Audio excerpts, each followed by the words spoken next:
শনিবার সকাল 11টায় বাংলাদেশের সংখ্যালঘুদের উপর আক্রমণের প্রতিবাদে ত্রিপুরা বামফ্রন্ট কমিটির আহ্বানে এক বিক্ষোভ মিছিল এবং পথসভা অনুষ্ঠিত হয়। এদিন মিছিল শুরু হয় সিপিআইএম পশ্চিম ত্রিপুরা জেলা অফিসের সামনে থেকে এবং মিছিল শহরের বিভিন্ন পথ করে শেষে ওরিয়েন্টে চমুনিতে হয় পথসভায় বক্তব্য রাখেন প্রাক্তন মুখ্যমন্ত্রী মানিক সরকার সহ বামফ্রন্টের নেতৃত্ব। প্রাক্তন মুখ্যমন্ত্রী মানিক সরকার বক্তব্য রাখতে গিয়ে বলেন, বাংলাদেশের সংখ্যালঘুদের ওপর আক্রমণের তীব্র প্রতিবাদ ও নিন্দা জানাচ্ছি। পাশাপাশি সেখানে সংখ্যালঘুদের নিরাপত্তা ব্যবস্থা জোরদার করার দাবি জানাচ্ছি। তিনি আরো বলেন, একটি দেশে গণতন্ত্র আছে কিনা তার প্রকৃত বিষয় হচ্ছে সংখ্যালঘু অংশের মানুষ অন্যান্য মানুষের সঙ্গে তার গণতান্ত্রিক অধিকার ভোগ করতে পারছেন কিনা। বাংলাদেশে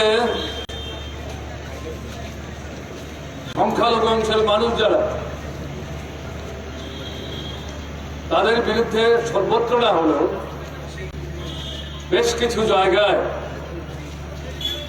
আক্রমণ সংগঠিত হচ্ছে।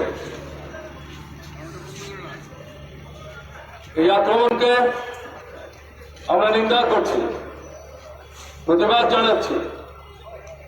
আক্রান্ত যারা সংখ্যালঘু অংশের মানুষ, তাদের নিরাপত্তা আমরা দাবি করছি। একটা দেশে গণতন্ত্র আছে কিনা এটা বুঝবার জন্য অন্যতম গুরুত্বপূর্ণ মাপকাঠি হচ্ছে সেই রাষ্ট্রের বা দেশে যারা সংখ্যালঘু অংশের মানুষ, ধর্ম সম্প্রদায় নির্বিশেষে তারা সেই রাষ্ট্রের বা দেশের অন্যান্য অংশের জনগণের সাথে সমান অধিকার ভোগ করতে পারেন কিনা। অম্বল, গলা, বুক জ্বালা ও পেটের অন্যান্য সমস্যার থেকে সুরক্ষিত থাকতে ব্যবহার করুন গ্যাসনল। অরিও ফার্মা, 5 দশক ধরে মানুষের ভরসা।